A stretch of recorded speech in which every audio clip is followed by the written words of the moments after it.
Bismillahirrahmanirrahim. Assalamualaikum warahmatullahi wabarakatuh. Alhamdulillahilladzi wakafa, wassalatu wassalamu ala rasulil mustafa wa ala alihi wa sahbihi manittaba'a huda. Jumpa lagi teman-teman semuanya dengan Bapak dalam pembelajaran pendidikan agama Islam. Kali ini Bapak akan mencoba menerangkan kepada teman-teman bab ke-8, yaitu tentang beriman kepada malaikat.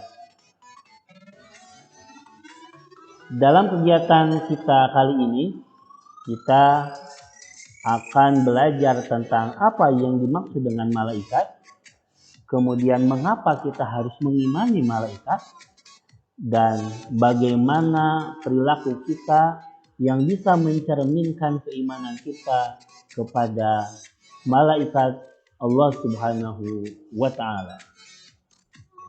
Menurut bahasa, kata malaikat merupakan kata jamak yang berasal dari bahasa Arab, yaitu malak, yang berarti kekuasaan. Nah, di mana kata malak sendiri itu asal muasalnya atau berasal dari masdar, yaitu al-aulakah, yang berarti risalah atau misi. Kita tahu para malaikat punya misi masing-masing, punya risalah masing-masing. Ada malaikat yang menurunkan rezeki. Selama hidupnya Allah Subhanahu wa Ta'ala meminta kepadanya untuk menurunkan rezeki. Ada yang diminta untuk memikul arsy Allah. Arsy itu makhluk yang paling besar di alam semesta ini. Maka malaikat tersebut memikul arsy dimulai dari diciptakan sampai nanti mereka meninggal dunia. Ada malaikat yang diminta untuk menjaga gunung, mulai diciptakan sampai dia meninggal dunia memikul gunung. Ada malaikat yang diminta oleh Allah Subhanahu wa Ta'ala mulai diciptakannya itu mencabut nyawa. Maka malaikat tersebut melaksanakan tugasnya menyambut nyawa mulai dari dia diciptakan sampai dia sendiri meninggal dunia. Lalu menurut istilah, beriman kepada malaikat adalah meyakini dengan sepenuh hati adanya malaikat. Ya. Sekali lagi, meyakini dengan sepenuh hati adanya malaikat. Walaupun kita tidak melihat mereka dan meyakini bahwa mereka salah satu makhluk ciptaan Allah Subhanahu wa Ta'ala. Mereka menyembah Allah dan selalu taat kepadanya. Mereka tidak pernah berbuat dosa kepada Allah Subhanahu wa Ta'ala. La ya'sunallaha ma amarahum. Mereka tidak pernah ingkar, tidak pernah lengah, tidak pernah membangkang dari Allah Subhanahu wa Ta'ala. Apa yang Allah perintahkan kepada mereka, mereka laksanakan semuanya. Tidak pernah mereka berbuat maksiat, ingkar kepada Allah Subhanahu wa Ta'ala. Wa yaf'aluna ma yu'marun. Ya, selalu mengerjakan ketaatan, selalu mengerjakan apa yang diperintahkan Allah kepada mereka. Dan tidak seorang pun mengetahui jumlah pasti malaikat kecuali Allah Subhanahu wa Ta'ala. Wa ma ya'lamu junuda rabbika illa hu, kata Allah. Dan tidak ada yang tahu jumlah malaikat secara pasti illallah, kecuali Allah Subhanahu wa Ta'ala. Lalu berapa jumlah malaikat yang wajib kita ketahui? Jumlah malaikat yang wajib kita ketahui, teman-teman, ada 10. Ada 10 malaikat yang wajib diketahui. Tidak hanya wajib mengetahui namanya, tetapi juga kita wajib mengetahui tugas dari malaikat itu sendiri.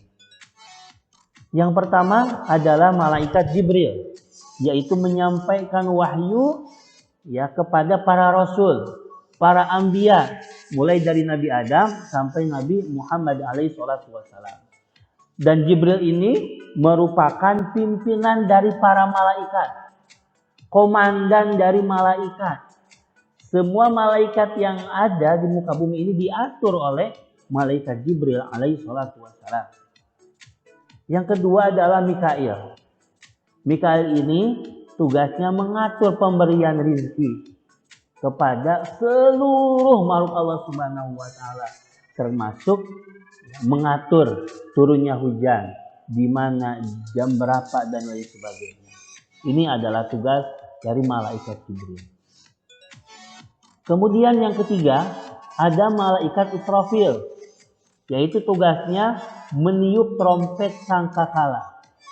Jadi mulai dari diciptakan sampai sekarang dia sedang memegang trompet sangkakala. Sudah seberapa tekat trompet itu akan dibunyikan oleh Israfil hanya Allah yang tahu.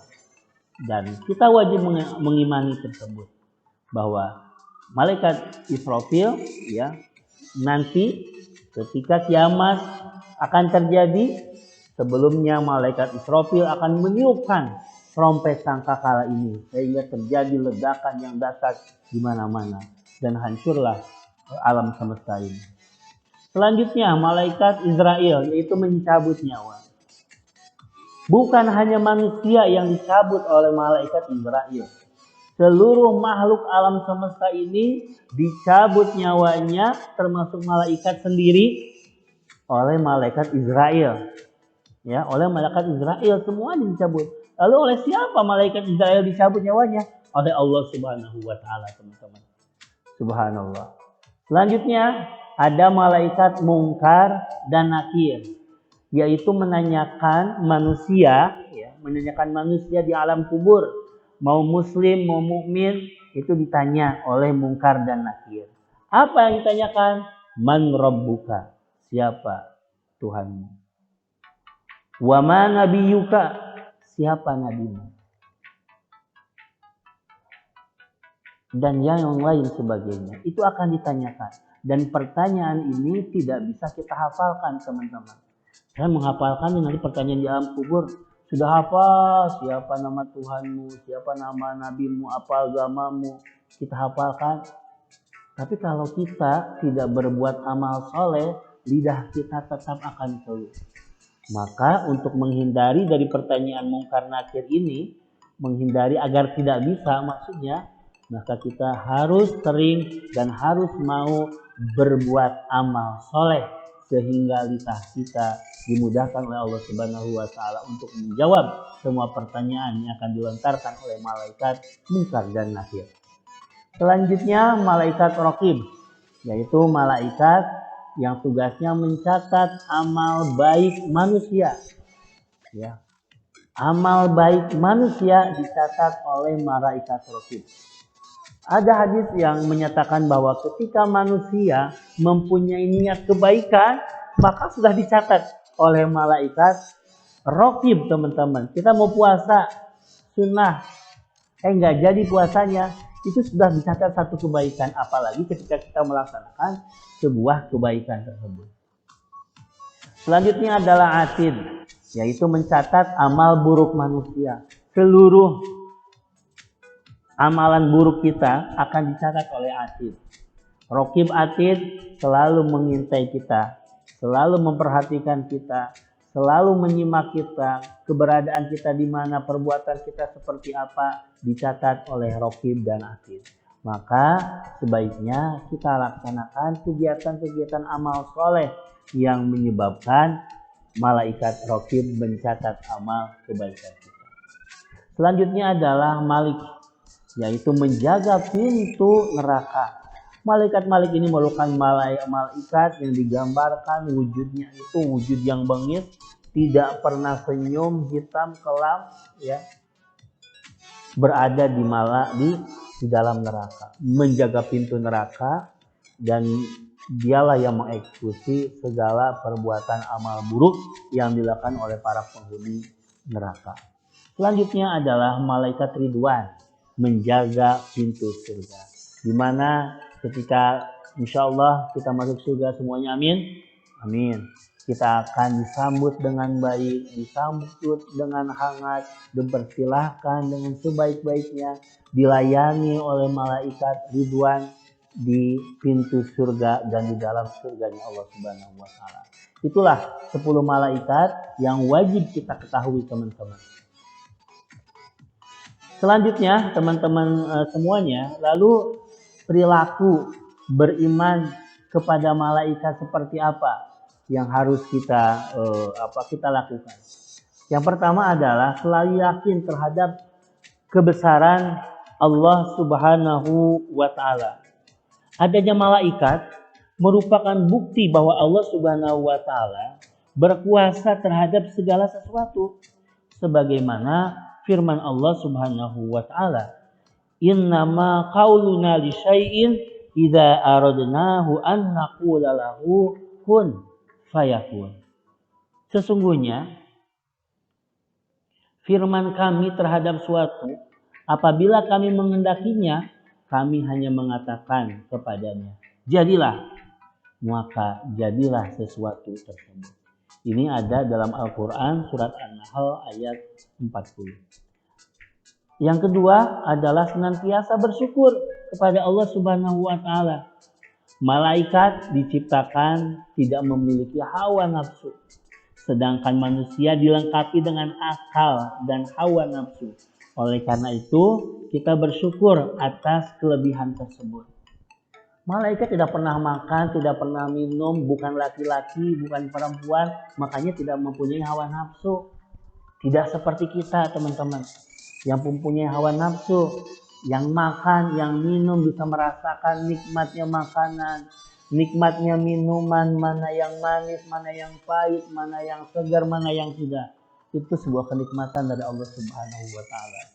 Wa inna 'alaikum lahafidhin kiraman katibin ya'lamuna ma taf'alun.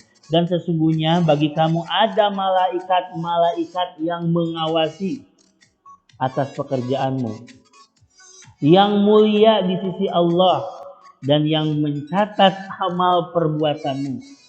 Mereka mengetahui apa yang kamu kerjakan. Ya. Senantiasa kita bersyukur dengan keberadaan malaikat, mengingatkan kita ketika kita mau berbuat buruk, ada malaikat. Ketika kita mau melaksanakan ibadah kebaikan, merasa diawasi, merasa tenang dengan kehadiran para malaikat. Yang ketiga adalah selalu meningkatkan ibadah. Allah Subhanahu wa taala menciptakan malaikat disertai dengan tugas-tugasnya. Misalnya, malaikat raqib bertugas mencatat amal baik manusia. Dengan begitu, Anda tentu akan lebih terdorong untuk berbuat amal baik dan berpikir 2 kali sebelum melakukan amal buruk karena meyakini adanya malaikat atid. Yang keempat adalah terus-menerus menambah pengetahuan. Seorang mukmin yang beriman kepada malaikat tidak hanya mendapat manfaat dan menambah keyakinan, namun hendaklah terus-menerus menambah pengetahuan, termasuk pengetahuan alam gaib, yaitu beriman kepada para malaikat, teman-teman. Nah, kemudian bagaimana penerapan iman kepada malaikat, ya, dalam sikap dan perilaku kita? Yang pertama adalah bersikap hati-hati dan mawas diri. Sebab semua perbuatan yang dilakukan selalu diawasi dan dicatat untuk dipertanggungjawabkan nanti di akhirat. Yang kedua, selalu mencari ilmu, baik ilmu tentang dunia, terlebih lagi ilmu tentang agama. Setelah mendapatkan ilmu, kemudian mengamalkan dan mengajarkan kepada orang lain agar bisa bermanfaat. Yang ketiga adalah rajin sedekah dan membaca Al-Quran, yaitu senang membelanjakan sebagian harta di jalan Allah Subhanahu wa taala. Kemudian dengan membaca Al-Quran, malaikat akan hadir, selalu berada di tengah-tengah kita semuanya. Selanjutnya adalah rajin menjalankan salat berjamaah. Keyakinan berdasarkan salah satu riwayat dari Ahmad dan Abu Dawud serta Nasai yang menyatakan bahwa malaikat selalu menghadiri orang-orang yang melaksanakan sholat berjamaah. Teman-teman semuanya, mungkin itu yang bisa Bapak sampaikan pada kesempatan kali ini. Mudah-mudahan teman-teman bisa paham, teman-teman bisa tambah yakin dengan keberadaan para malaikat yang mulia ini. Insya Allah kita bisa berjumpa langsung nanti dengan para malaikat di surganya Allah Subhanahu wa Ta'ala. Ada hadis Rasulullah SAW menceritakan bahwa al-mahiru bil Quran ma'a safaratil kiramil bararah. Orang yang mahir membaca Al-Quran, orang yang gemar membaca Al-Quran, maka mereka akan bersama para malaikat yang mulia. Kita akan menyaksikan wujud malaikat yang asli seperti apa. Nanti kita sama-sama berjumpa dengan para malaikat di surganya Allah Subhanahu wa Ta'ala. Itu apa yang bisa Bapak sampaikan pada kesempatan kali ini. Yang benar dari Allah, yang salah dari Bapak pribadi. Assalamualaikum warahmatullahi wabarakatuh.